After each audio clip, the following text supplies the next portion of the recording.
A very good afternoon to you. You're with Lunch Primetime News on News First. I'm Chaturanga Hapuarachi. Before we go into the stories in detail, let's take a look at the headlines. Health Services strike action continues. Minister says it is not fair for a strike to continue when demands have been met. Former Minister Basil Rajapaksa further remanded. Ranbhoomi rally for unity en route to Ginigathena. Heat wave kills more than 1,100 in India. On to those stories in detail, the All Ceylon Health Services Union continued its strike action today as well. President of the ACHSU, Samantha Korlearachi, said that health workers attached to 30 grades are engaged in this strike action. Commenced this island-wide strike action, citing 10 demands, including the payment of salary anomalies and providing the health workers with a 3,000 rupees special allowance. The ACHSU said that over 40,000 health workers took part in the strike action yesterday, which continued today as well. They are from 30 grades attached to the health sector. Outdoor patients, Department of DOPDs and hospitals across the island have been severely affected as a result of this strike action. Military personnel have also been called in to assist and minimize the inconvenience caused to the patients.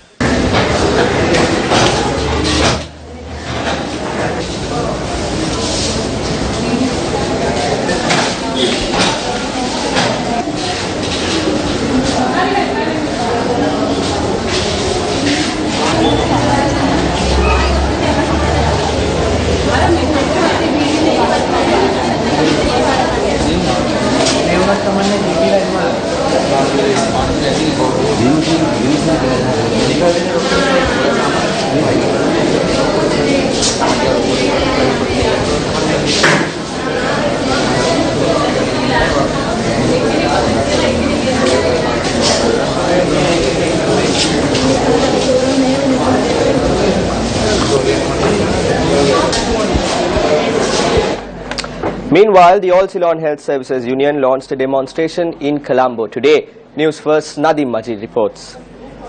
I'm at the premises of the Ministry of Health in Colombo on Deans Road, Colombo, where employees of up to 30 grades of the health services are engaged in a demonstration demanding two primary demands. They're asking for two primary demands. One is the 3,000 rupee monthly allowance, and secondly, that their salary arrears since 2006 be settled with immediate effect. Now, this demonstration has caused some heavy traffic on Deans Road. As you can see behind me, the demonstrators are occupying two entire lanes of Deans Road. So both ways, traffic is moving both ways, but only on two lanes of Deans Road. The police had to take corrective measures to ensure that the flow of traffic is somewhat smooth. From the Ministry of Health in Colombo, Nadim Majid for News First. Meanwhile, the Minister of Health announced that subsequent to discussions with the Minister of Finance Ravi Karunanayake and trade union representatives, it was agreed to provide a 1,000 rupee allowance. The Ministry of Health also announced that all substitute and casual health workers who did not report to work as part of the island-wide strike action across the hospitals will be termed as those who have left their employment.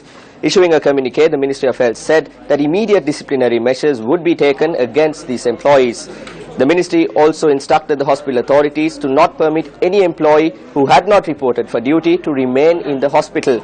Minister of Health Rajitha Senaratne said that the continuity of the strike in a backdrop when the demands have been met are not acceptable. Now, in more local news, 4 persons including former Minister Basil Rajapaksa were further remanded until the 10th of June after they were produced before the Kadwala magistrate today. By the former Secretary of the Ministry of Economic Development, Dr. Nihal Jayatilaka, former Director General of the Divinaguma Department, R.A.A.K. Ranavaka, and a Director from the Department, R.P.B. Tilakasiri, were also further remanded. Although an application was filed to grant them bail today, Magistrate Dhammika Hemapala rejected the application. Brick by brick, our hearts become one, become a key stakeholder in national unity, a golden opportunity for schoolgoers. Join in the designing of the Unity Monument. Submit your design on an A4 sheet of paper before the 5th of June. Send in your submissions to Ranbhoomi Rally, MTV Channel Private Limited, 45/3, Braybrook Place, Colombo 2. Today is day 20 of the Ranbhoomi Rally for Unity. The Ranbhoomi Rally for Unity, which will travel across the island spreading the message of unity and reconciliation, will conclude its journey today in Ginigathena. Marking the 58th stop of its route, the rally reached Gampola this morning.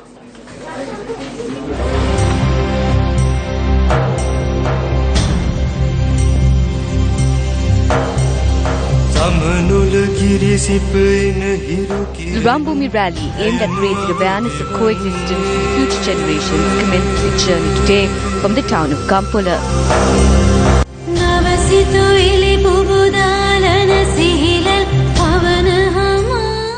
The rally was escorted to this ceremony with a procession of marching bands.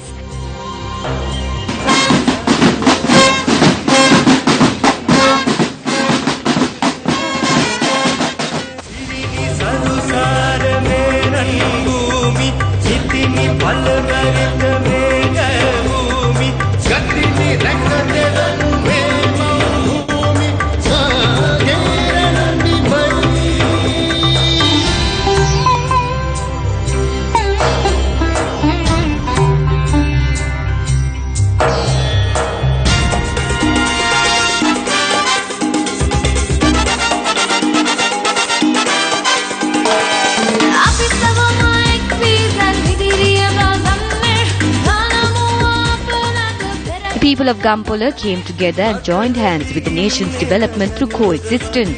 They etched their mark on the Ranbhoomi Rally for Unity.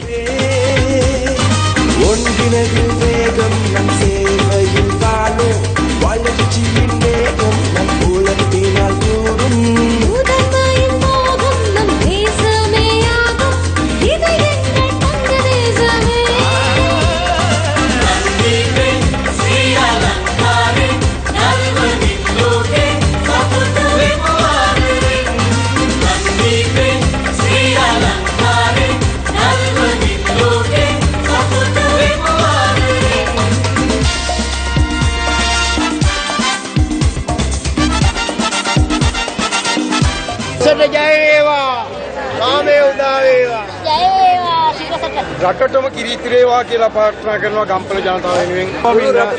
බොහොම සන්තෝෂයි.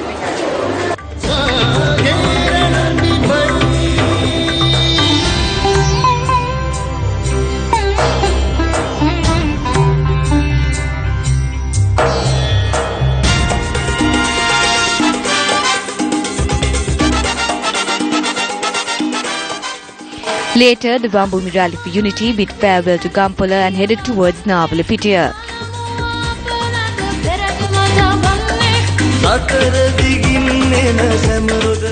The Ranbhoomi Rally for Unity is organised by the MTV MBC networks, Newsfirst, the Colombo Port City Project and the National Youth Services Council.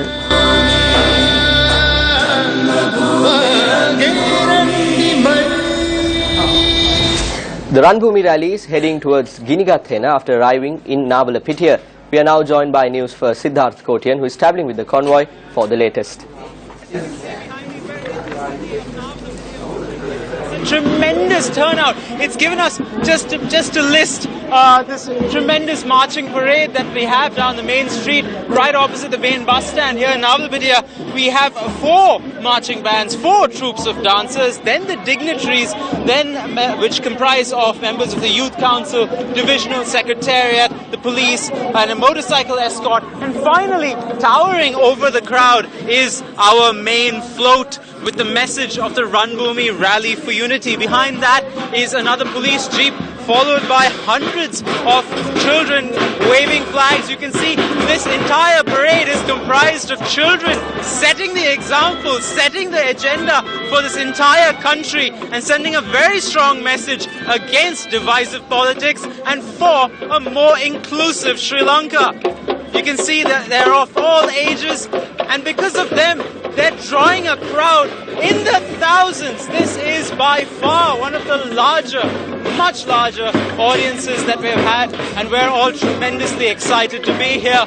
For the Newsfirst team, I'm Sid Kotian in Navalapitiya.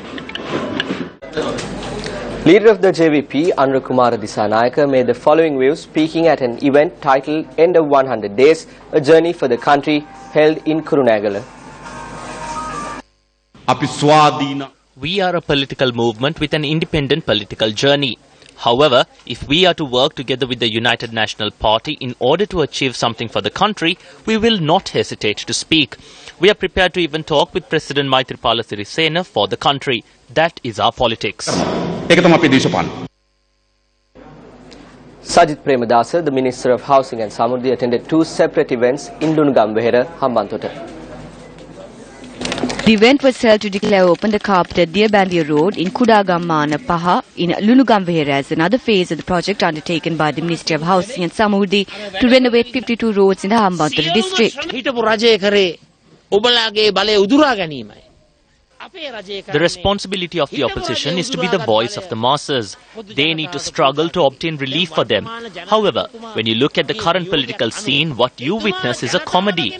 Today, the only thing they speak of is the Prime Minister's post. They speak of themselves. That is the stance of the opposition.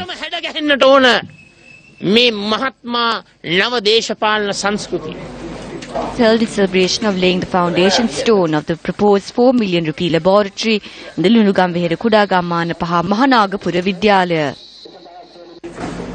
An event to present motorcycles to police officers from all grades in the Anuradhapura district took place yesterday under the auspices of P. Harrison, the Minister of Social Services, Welfare and Livestock Development.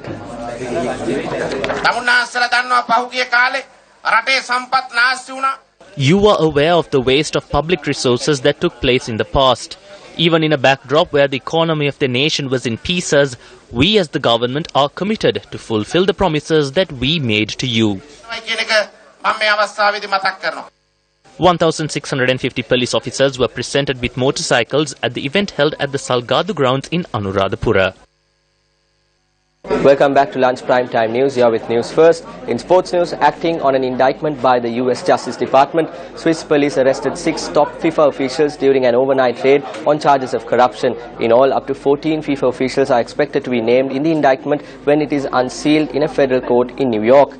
The raids were conducted in Zurich, where members of the soccer scandal plagued governing body were gathering for an election Friday that could give its leader Sepp Blatter a 5th term. And with that, we conclude this edition of Lunch Prime Time News. Thank you for staying with News First. Your next news update comes your way at 1:55. Have a productive day ahead.